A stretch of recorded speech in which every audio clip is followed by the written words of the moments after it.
Hello നമസ്കാരം. ഞാനിന്ന് Kalady saint George ചർച്ചിലാണ്. സെന്റ് ജോർജ് ചർച്ചിൽ ഇങ്ങനെ ഇരിക്കുമ്പോഴാണ് ഒരാളെ ഞാൻ കണ്ടത്. നമ്മുടെ പ്രിയപ്പെട്ട ആന്റണി ചേട്ടൻ. ഞങ്ങൾ തമ്മിലൊരു ചർച്ചയുണ്ട്. എന്താന്ന് നിങ്ങൾക്കറിയോ? ഞങ്ങൾ രണ്ടുപേരും ചിരിക്കാൻ ഭയങ്കര ഇഷ്ടമുള്ള ആൾക്കാരാണ് അല്ലേ? നമ്മൾ രണ്ടുപേരും നല്ല നല്ല ചിരിയുടെ ആശാന്മാരാണ്. അതൊക്കെ പോട്ടെ, ഇത് എന്റെ നാടാണ്. ഓക്കെ, ഞാൻ എന്റെ പള്ളിയാണ്. അല്ല, ഇപ്പൊ ആന്റണി ചേട്ടൻ നാടെന്ന് പറഞ്ഞാൽ എന്റെ കൂടി നാടാണ്. അതെ, അത് എനിക്ക് മനസ്സിലായി, എനിക്കറിയാം. പക്ഷേ ഇത് ഇപ്പൊ ഇവിടെ കുർബാന നടക്കുന്ന സമയമാണ്. ഇത് എന്താ പെട്ടെന്ന് ഇങ്ങനെ കയറി വന്നത്? ഇതെന്താ ഇവിടെ? എന്റെ ഒരാളുടെ പ്രിയപ്പെട്ട ഒരാളുടെ പിറന്നാളാണെന്ന്. എന്റെ പ്രിയപ്പെട്ട ആള്, ആ പ്രിയപ്പെട്ട ആളുടെ പിറന്നാളാണെന്ന്. അതായത് എന്റെ മല്ലയ്യ, മസിലുള്ള ആളുടെയാണോ? മസിലുള്ള നമ്മുടെ ചിന്തപ്പന്റെ, നമ്മുടെ മല്ലയ്യയുടെ അമ്മയുടെ ഹാപ്പി ബർത്ത്ഡേ ആണ് ഇന്ന്. അമ്മയുടെ ഹാപ്പി ബർത്ത്ഡേ. അത് കൂടാൻ വേണ്ടിട്ട് വന്ന. ഞാൻ ഫസ്റ്റ് തന്നെ എത്തി. ആരും വന്നിട്ടുണ്ടായിരുന്നില്ല, ഞാൻ മാത്രമേ വന്നിട്ടുള്ളൂ. ആരും വന്നിട്ടില്ല. ജിന്തപ്പന്റെ അല്ലേ എന്ന് വിചാരിച്ചിട്ട് ഞാൻ എല്ലാ ദിവസവും നേരെ വൈകി പോകുന്ന ഒരാളാ. ജിന്തപ്പന്റെ അല്ലേ എന്ന് വിചാരിച്ചിട്ട് ഞാൻ ഏറ്റവും ആദ്യം എത്തി. ഇപ്പൊ ഹോള് ശൂന്യാണ്, ആരും വന്നിട്ടില്ല. ഞാനൊരു 2 മണിക്കൂർ മുമ്പ് എത്തിയിട്ടുണ്ട്. കാരണം എനിക്ക് കൊച്ചിയിലൊരു പ്രോഗ്രാം ഉണ്ടായിരുന്നു. അപ്പൊ അതൊക്കെ കഴിഞ്ഞ് വരുമ്പോ വീണ്ടും തൃശ്ശൂർ പോയിട്ട് വരണ്ടല്ലോ. അപ്പൊ വരണ വഴിക്ക് കാലടിയിലേക്ക് കയറി. അപ്പൊ ഞാൻ കുറച്ച് നേരത്തെ എത്തിയത്. അല്ലല്ല, ഇവിടെ എന്ന് പറഞ്ഞാൽ എല്ലാവരും അത്യാവശ്യം എല്ലാവരും നാട്ടുമ്പുറം അല്ലേ, കുറച്ചൊക്കെ നാട്ടുമ്പുറമാണ്. അപ്പൊ അവിടെ നിന്ന് എല്ലാവരും പണിയൊക്കെ കഴിഞ്ഞ് ഒരു കുറച്ച് നമ്മൾക്ക് എത്തും. എല്ലാവരും എത്തുമ്പോ ഭയങ്കര ബഹളായിരിക്കും. കണ്ടില്ല, അന്ന് എയർപോർട്ടിൽ കണ്ടില്ലേ, ഭയങ്കര കൂട്ടം ഉണ്ടായിരുന്നില്ലേ? സൂപ്പർ അടിപൊളി. ഇപ്പൊ എന്താ പറയാ, എന്താണ് ഭയങ്കര ഇഷ്ടം തോന്നാനുള്ള കാരണം? നല്ല മനസ്സാണ് അവന്റെ. ഒറ്റ വാക്കിൽ പറയാം. സ്വാഭാവികമായിട്ടും ആനന്ദേട്ടൻ ഒന്ന് ചിന്തിച്ചു നോക്കുക. അതായത് നമ്മള് ഈ ജിമ്മമാരുടെ അടുത്ത് നമുക്ക് സംസാരിക്കാൻ ഭയങ്കര പേടിയാണ് അല്ലേ? ഞാന് അല്ല കാര്യം അറിയോ, നമ്മളൊരു ജിമ്മമാരെ കണ്ടു കഴിഞ്ഞാല് ഒതുങ്ങിക്കും. കാരണം എന്താ വെച്ച് കഴിഞ്ഞാൽ അവരൊരു കാറ്റടിച്ചാൽ മതി, നമ്മള് പറഞ്ഞു പോകും. അപ്പൊ രസം എന്താ വെച്ച് കഴിഞ്ഞാൽ ഇവൻ ഭയങ്കര ഒരു ഇപ്പൊ ഒന്ന് ഒതുങ്ങിയവൻ. ജിന്തപ്പൻ ബിഗ് ബോസിൽ കുറച്ചും കൂടി ഒരു വണ്ണവും കാര്യങ്ങളൊക്കെ ഉണ്ടായിരുന്നു. വരുമ്പോ ഭയങ്കര സൈസായിരുന്നു. അതെ, ബിഗ് ബോസ് ഹൗസിന്റെ ഉള്ളിൽ കയറുമ്പോ ഭയങ്കര സൈസായിരുന്നു. വന്നപ്പോ മൊത്തം ഒതുങ്ങി. എന്നാലും സൈസിന്റെ ഒരു കുറവൊന്നുമില്ല. അത് കാരണം അവിടുത്തെ ഭക്ഷണത്തിന്റെ റേഷനും അങ്ങനെയൊക്കെ ആയിട്ട്. അപ്പൊ ഞാൻ പറയുന്നത് അതും നല്ലതാണ്, ഇപ്പോഴത്തെ നല്ലതാണ്. അപ്പൊ സ്വാഭാവികമായിട്ടും എല്ലാ ജിമ്മന്മാരുടെ അടുത്ത് നമ്മളൊന്ന് ഇടപഴകാൻ ഭയങ്കരമായിട്ട് പേടിക്കും. പക്ഷെ ജിന്തപ്പന്റെ അടുത്ത് ഇടപഴകാൻ നമുക്ക് അത്ര വലിയ പേടി ഉണ്ടാവില്ല. കാരണം ഇവൻ മിണ്ടാതെ നിന്ന് കഴിഞ്ഞാണ്ടല്ലോ, ഇവൻ മല്ലയ്യ മിണ്ടി തുടങ്ങി കഴിഞ്ഞാണ്ടല്ലോ,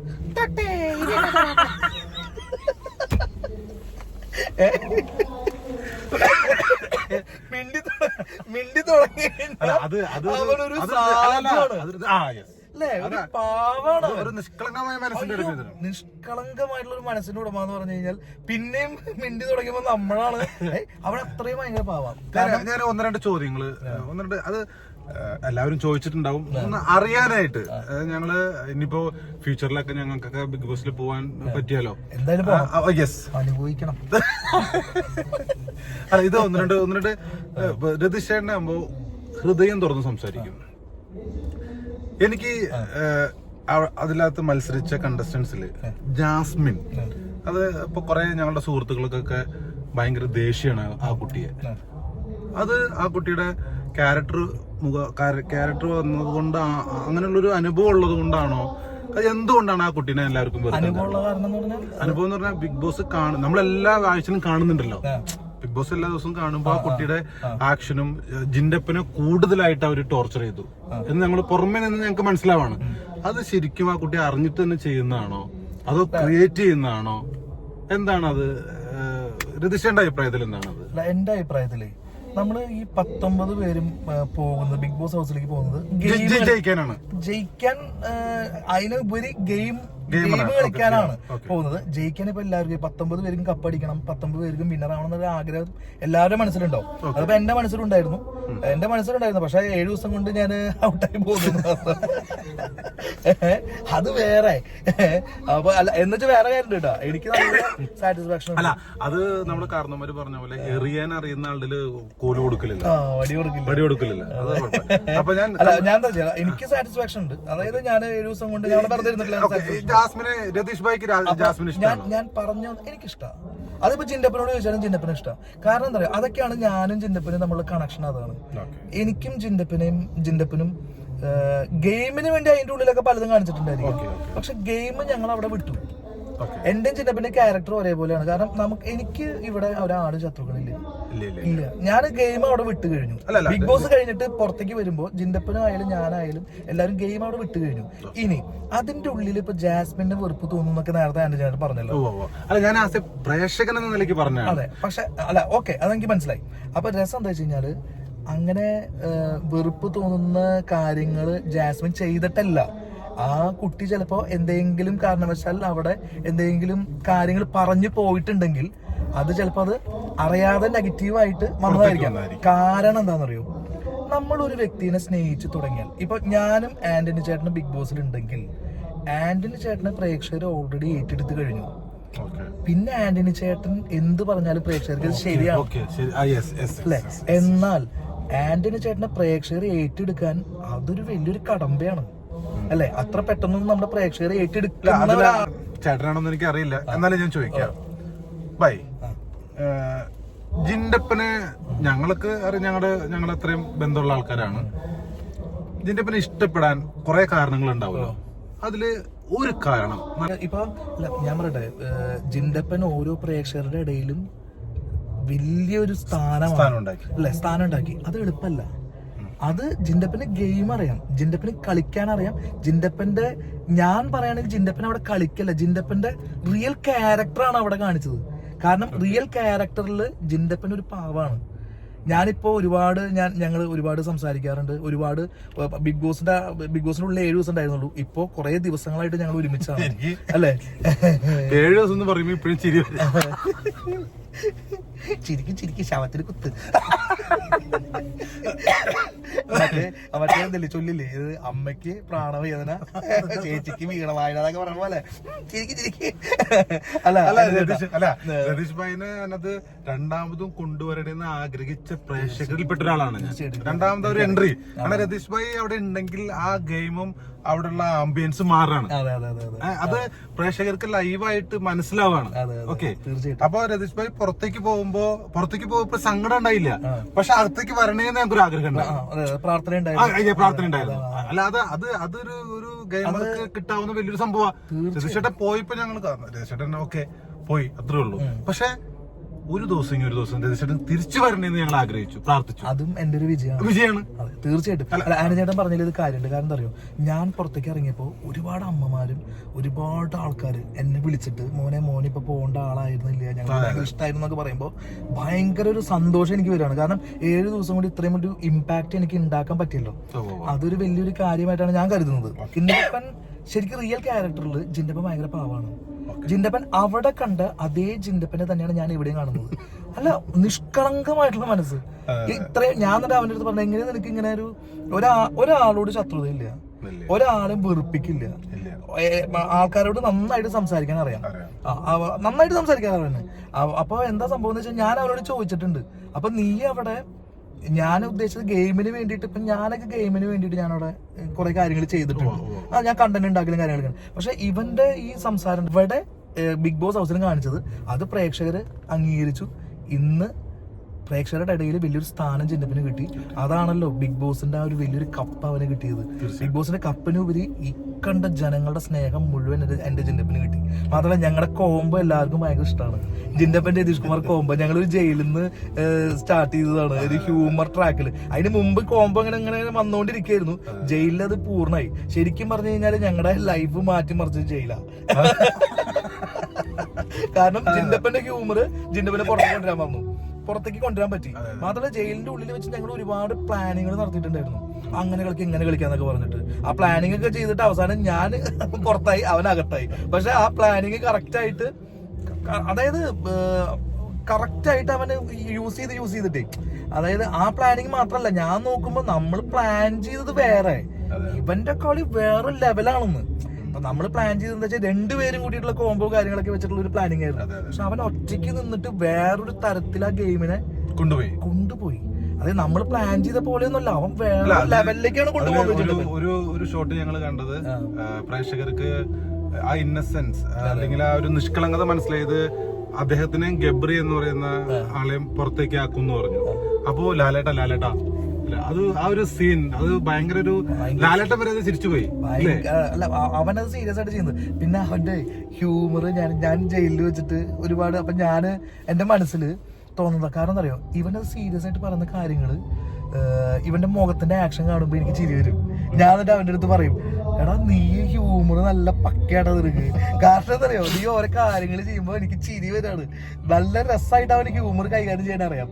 പിന്നെ വേറെ കാര്യം എന്താ വെച്ചാൽ അവന്റെ നിഷ്കളങ്കത്വം എന്ന് പറഞ്ഞു കഴിഞ്ഞാല് അത് എല്ലാവർക്കും ഉള്ളതല്ല.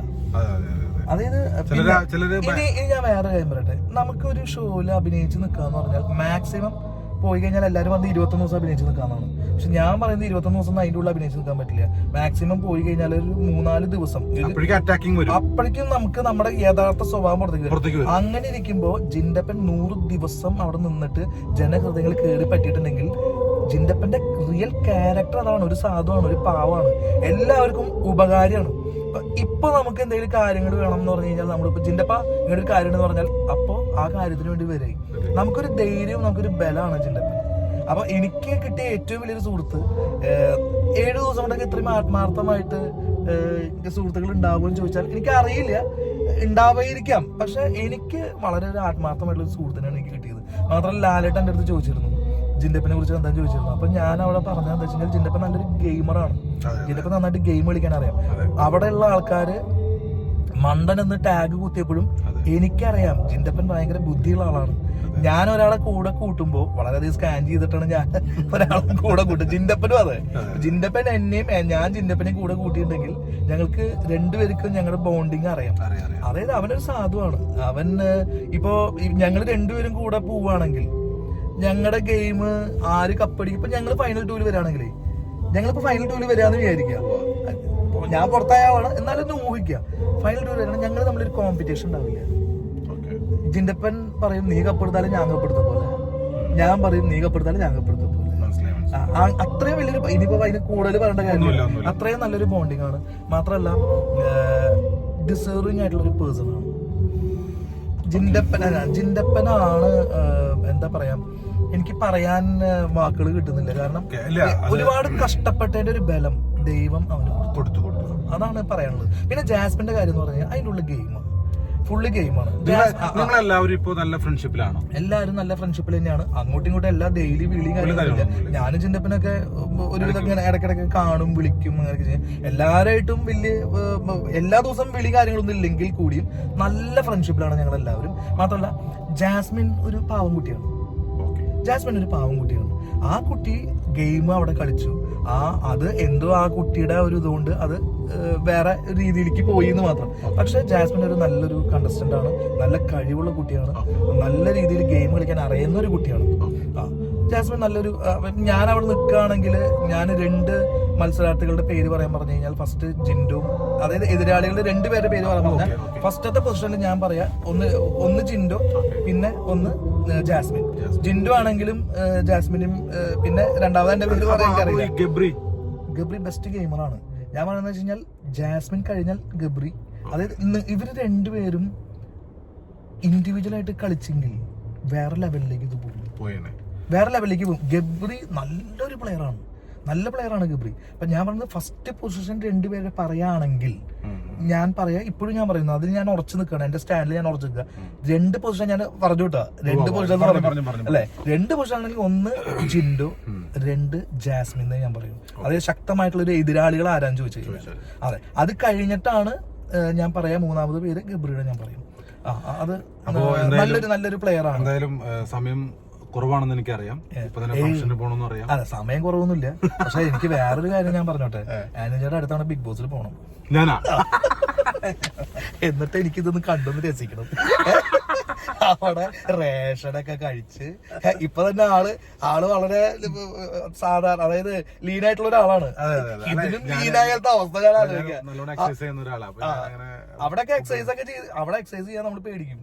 എക്സസൈസ് ചെയ്ത വിശപ്പ് കൂടും. വിശപ്പ് കൂടി കഴിഞ്ഞിട്ട് അവസ്ഥ ഭക്ഷണം കിട്ടില്ലേ? ഭക്ഷണം കിട്ടും, നമ്മുടെ ആവശ്യത്തിന് കിട്ടില്ല. നമ്മുടെ ആവശ്യത്തിനൊന്നും ഭക്ഷണം അവിടെ, അതായത് അതിപ്പോ പറയാൻ പാടുന്നു എനിക്കറിയില്ല, എനിക്ക് ഭക്ഷണം തികയാറില്ല. ഇനിയിപ്പോ മറ്റുള്ളവരുടെ കാര്യം ഞാൻ പറയില്ല. നിങ്ങൾക്ക് തികയില്ലെങ്കിൽ പിന്നെ ജിൻഡപ്പിന് തികയോ? എനിക്ക് തികയാറില്ല. എനിക്ക് ആ വേണ്ടിട്ട് 3 കുട്ടി ദോശയൊക്കെ കിട്ടുമ്പോ ഞാൻ ഒരു ചിന്തപ്പനോട് പറഞ്ഞാൽ എനിക്ക് വിശക്കണു എന്നൊക്കെ പറയാറുണ്ട്. അപ്പൊ ചിന്തപ്പൻ അതിനും പിന്നെ അത്രയും നന്നായിട്ട് ഭക്ഷണം കഴിക്കുന്ന ഒരാളാണ് ചിന്തപ്പനും. ചിന്തപ്പന് അവിടെ തികയാറില്ല. പക്ഷെ ഇതൊക്കെ തരണം ചെയ്ത് 100 ദിവസം കഴിഞ്ഞ് വരിക പറഞ്ഞാൽ എളുപ്പമുള്ള കാര്യമില്ല. ആന്റണി ചേട്ടോ, ലാലേട്ടനെ അടുത്ത് കണ്ടപ്പോ എന്താണ് ഫീൽ ചെയ്തത്? എന്റെ ദൈവമേ, ആദ്യം ബിഗ് ബോസിൽ പോയപ്പോഴാണോ ലാലേട്ടനെ കാണുന്നത് ശരിക്കും ഒറിജിനലായിട്ട് കാണുന്നത്? അല്ലല്ല, സിനിമയിലല്ലാതെ ഒറിജിനലായിട്ട് കുറെ കണ്ടിട്ടുണ്ട്. സംസാരിച്ചിട്ടില്ല? സംസാരിക്കുന്ന ആദ്യമായിട്ട് അല്ലാതെ ഞാൻ ഏഷ്യാനെറ്റിൽ ഞാനൊരു പ്രോഗ്രാം കാര്യങ്ങളൊക്കെ ചെയ്യുന്നുണ്ടായിരുന്നു. അപ്പൊ പിന്നെ ഈ ഫിലിം അവാർഡിനൊക്കെ പോകുമ്പോഴൊക്കെ ദൂരെ നിന്നൊക്കെ നമ്മള് ലാലേട്ടനെ കണ്ടിട്ടുണ്ട്. പിന്നെ പല തൃശ്ശൂര് വടക്കുന്നാഥൻ എന്ന് പറഞ്ഞ സിനിമയുടെ ഷൂട്ടിംഗ് ഒക്കെ വന്നപ്പോ അവിടെ കണ്ടിട്ടുണ്ട് ലാലേട്ടനെ. പക്ഷെ ഞാൻ സംസാരിച്ചിട്ടില്ല. ഇങ്ങനെ നമുക്ക് അടുത്ത് ഇങ്ങനെ സംസാരിക്കാനുള്ള ഒരു അവസരം നമുക്ക് കിട്ടിയിട്ടില്ല. നമ്മള് പണ്ട് മുത്തശ്ശി കഥകളൊക്കെ ഇല്ല, അതായത് എന്റെ അമ്മൂമ്മ കഥ പറയുന്നത് ദൈവം പ്രത്യക്ഷപ്പെട്ടു, അപ്പൊ ദൈവത്തിനെ കണ്ടപ്പോ നമ്മൾ അന്താളിച്ച് നിന്നു, ഒന്നും പറയാൻ പറ്റുന്നില്ല. ദൈവം ചോദിക്കുന്നുണ്ട് എന്ത് വരാ വേണ്ടതെന്ന്, പക്ഷെ ദൈവത്തിനെ കണ്ട ഒരു ഇതില് നമുക്ക് ഒന്നും പറയാൻ പറ്റുന്നില്ല, ചോദിക്കാനും പറ്റും. നമ്മളിങ്ങനെ അന്താളിച്ച് അതേ ഒരു അവസ്ഥയായിരുന്നു എന്റെ മുമ്പില്. ലാലേട്ടൻ ദൈവമായിട്ട് പ്രത്യക്ഷപ്പെട്ട പോലെ, അതായത് ഒരു അവതാരമാണ്, വേറൊരു ലെവലിലുള്ള മനുഷ്യനാണ്. ലെജൻഡ് എന്ന് പറഞ്ഞാൽ എന്റെ ദൈവമേ ഭയങ്കര ലിസണറാണ്. നമ്മൾ എന്ത് കാര്യം പറഞ്ഞാലും അതിന്റെ ഇടയിൽ കയറിയിട്ട് പറയുന്ന പരിപാടിയില്ലേ, ആളെ കണ്ട് നമ്മൾ പഠിക്കണം. കാരണം എന്താ വെച്ചാൽ ഇപ്പൊ നമ്മളൊന്നും ഒന്നുമല്ല, നമ്മളെന്ന് പറഞ്ഞാൽ ഞാനൊന്നും ഒന്നുമല്ല. അപ്പൊ ഞാൻ പറയുന്ന കാര്യങ്ങള് അങ്ങനെ കേൾക്കണം നിർബന്ധമില്ല. ലാലേട്ടനെ പോലത്തുള്ള ഇത്രയും വലിയൊരു പൊസിഷനിൽ നിൽക്കുന്ന, ലോകമെമ്പാടും പ്രശസ്തിയിൽ നിൽക്കുന്ന, അതായത് ലോകത്തുള്ള എല്ലാവർക്കും, മലയാളികൾക്ക് മാത്രമല്ല, നമ്മുടെ ഈ ലോകത്തുള്ള എല്ലാ ഭാഷക്കാർക്കും നമ്മുടെ ലാലേട്ടനെ അറിയാം. ആ ലാലേട്ടനാണ് എൻ്റെ മുമ്പിൽ വന്ന് നിൽക്കുന്നത്. ഞാൻ ആദ്യം ഒന്ന് ഞെട്ടിപ്പോയി. ചേട്ടൻ ഞാൻ പറഞ്ഞത് കേട്ടിട്ടുണ്ടാവും, ഇതാരായി നിൽക്കുന്നത്. അപ്പൊ ഞെട്ടിപ്പോയി. പിന്നെ നമ്മൾ പറയുന്ന കാര്യങ്ങൾ കേട്ടിട്ട് ലാലേട്ടൻ മറുപടി പറയുമ്പോൾ നമുക്ക് ഒരു ഭാഗ്യം, അതായത് അങ്ങനെ ഒരു ഭാഗ്യം നമുക്ക് കിട്ടി. അത്രയും വലിയൊരു ഭയങ്കര ഹാപ്പിയാണ്. ബിഗ് ബോസിൽ നിന്ന് ഇറങ്ങിയതിന് ശേഷം ലാലേട്ടനായിട്ട് 2 വട്ടം എനിക്ക് സ്റ്റേജിൽ സംസാരിക്കാൻ അവസരം കിട്ടിയിട്ടുണ്ട്. ഗസ്റ്റായിട്ട് പോയിട്ട് അപ്പോഴാണ് ഞാൻ കൂടുതൽ സംസാരിച്ചത്. ആദ്യത്തെ തവണ എവിക്റ്റ് ആയി പോരുന്നേക്കാട്ടിലും കൂടുതൽ ഞാൻ ഗസ്റ്റായിട്ട് വന്നില്ലേ, എന്നിട്ട് സ്റ്റേജിൽ കയറിയിട്ടാണ് കൂടുതൽ ഞാൻ ലാലേട്ടനായിട്ട് സംസാരിക്കാൻ പറ്റിയത്, ഇത് സ്റ്റേജിൽ വെച്ചിട്ട്. അപ്പോൾ അദ്ദേഹത്തിനെ പോലത്തെ ആൾക്കാരെ നമ്മൾ കണ്ട് പഠിക്കണം ചേട്ടാ. കാരണം നമ്മള് ഒരുപാട് കാര്യങ്ങൾ ലാലേട്ടിൽ നിന്ന് പഠിക്കേണ്ടിയിരിക്കുന്നു. നമ്മളൊന്നും ഒന്നുമല്ല, അത്രയും വലിയ. പിന്നെന്താ അറിയോ, നമ്മളൊക്കെ ആരാധിക്കുന്ന, നമ്മുടെ ഇഷ്ടപ്പെടുന്ന കുറെ കഥാപാത്രങ്ങൾ, നമ്മൾ ഇഷ്ടപ്പെടുന്ന കഥാപാത്രങ്ങൾ ചെയ്തിട്ടുള്ള വലിയൊരു വ്യക്തി നമ്മുടെ മുമ്പിൽ പ്രത്യക്ഷപ്പെടുമ്പോ നമുക്കൊന്നും പറയാൻ പറ്റുന്നില്ല. ഞാൻ ആദ്യത്തെ കണ്ടപ്പോ എനിക്ക് കുറെ കാര്യങ്ങൾ പറയണമെന്നുണ്ടായിരുന്നു, പക്ഷെ കുറെ ഒന്നും എനിക്ക് ചോദിക്കാനോ പറയാനൊന്നും പറ്റിയില്ല. കാരണം ആ കണ്ടതിന്റെ ഒരു എക്സൈറ്റ്മെന്റിൽ. എന്നാലും ഒപ്പിച്ചൊക്കെ എടുത്തിട്ടുണ്ടായിരുന്നു ഞാൻ. ചേട്ടൻ കണ്ടിട്ടുണ്ടോ? ലാലേട്ടനെ കണ്ടിട്ടില്ലേ? കണ്ടിട്ടുണ്ട്. ഞങ്ങള് കാണുമ്പോഴും സംസാരിക്കുമ്പോഴും സിനിമയെ പറ്റിയിട്ടോ വേറെ ഒന്നിനെ പറ്റി അങ്ങനെ ഒരു ടോപ്പിക് ഇല്ല. സിനിമ എന്നുള്ള ടോപ്പിക്ക് സംസാരിക്കുന്നില്ല. എനിക്ക് തോന്നുന്നു ലാലേട്ടൻ അത് തന്നെയാണ് ഇഷ്ടം തോന്നുന്നു. ഞാൻ ഈ കുക്കിംഗ്, ഭക്ഷണം ഒക്കെ നന്നായിട്ട് ഉണ്ടാക്കുന്ന ഒരു ആളായതുകൊണ്ട് അദ്ദേഹം സംസാരിക്കുന്ന കൂട്ടത്തിൽ എന്നോട് സംസാരിക്കുന്നത് ഭക്ഷണത്തിന്റെ കാര്യങ്ങൾ സംസാരിക്കാറുണ്ട്. ഇപ്പൊ പുതിയത് എന്തെങ്കിലും ഉണ്ടാക്കിയോടാ എന്നോട് വളരെ കൂളായിട്ട് ഞാൻ പറയുന്നത് എനിക്ക് എന്റെ ഒരു അതൊരു ഗുണമാണോ ദോഷമാണോ എന്നൊന്നും എനിക്കറിയില്ല. എനിക്ക് പേടിയില്ല. എനിക്ക് ഞാൻ പോയിട്ട് ഏട്ടന്റെ അടുത്ത് ചോദിക്കണ പോലെ, ലേട്ടാ ഇന്നൊരു ഭക്ഷണം ഉണ്ടാക്കിയിട്ടുണ്ട്, ഇന്ന രസീത് ഇന്ന സാധനങ്ങൾ ഇട്ടിട്ടാണ് അത് ചെയ്തെന്ന് പറയുമ്പോ പറയൂട്ടി അങ്ങനെ ഒരു സാധനം. അതിപ്പോ എല്ലാവരോടും അങ്ങനെയാണോ ലാലേട്ടന്റെ അടുത്ത് ഇടപെടാനുള്ള ഒരുപാട് അവസരങ്ങളാണ് ഒരുപാട് കിട്ടും. അല്ല, ഞാൻ എന്റെ ജോലി ഞാൻ പറഞ്ഞത് കറക്റ്റ് അല്ലേ? അതെ തീർച്ചയായിട്ടും. പക്ഷെ ആന്റണിയേട്ടൻ ഓരോ തവണ കാണുമ്പോഴും അത്ഭുതത്തോട് തന്നെയാണ് ഓരോ തവണ കാണുമ്പോഴും ആദ്യമായിട്ട് കാണുന്ന ഫീലാ, ഒരു അത്ഭുതം അതൊക്കെ കറക്റ്റ്. അതാണ് അത് ഭയങ്കര ഒരു ഇതാണ്. അപ്പോ ഞാൻ ഒരുപാട് പേരെ ഇങ്ങനെ ഇന്റർവ്യൂ, ഞാൻ എന്റെ ഒരു ചാനലിൽ ഇന്റർവ്യൂ ഇല്ല, ഇങ്ങനെ ഫ്രണ്ട്ലി ടോക്കാണ്. പക്ഷെ ഞാൻ ഏറ്റവും കൂടുതൽ വെറുത്ത ഒരു ഇന്റർവ്യൂ ഇല്ലല്ല, ഏറ്റവും കൂടുതൽ എൻജോയ് ചെയ്ത ഇതൊരു ചോദ്യമോ ആൻസറോ അതൊന്നും ആയിരുന്നില്ലല്ലോ, ഒരു ഫ്രണ്ട്ലി ടോക്ക് ആയിരുന്നു. ഇത് എത്ര പേരുടെ അടുത്ത് പറഞ്ഞിട്ടുണ്ട്? അല്ലല്ല ഞാനങ്ങനെ ഒരുപാട് ബിഗ് ബോസ് പറ്റിയ ഐറ്റം തന്നെയാണ്. ഇല്ല ഞാനങ്ങനെ എന്നാ ഗെയിമാണപ്പാ. ഇല്ല ഞാന് ഞാൻ താമസിച്ചു വന്നു.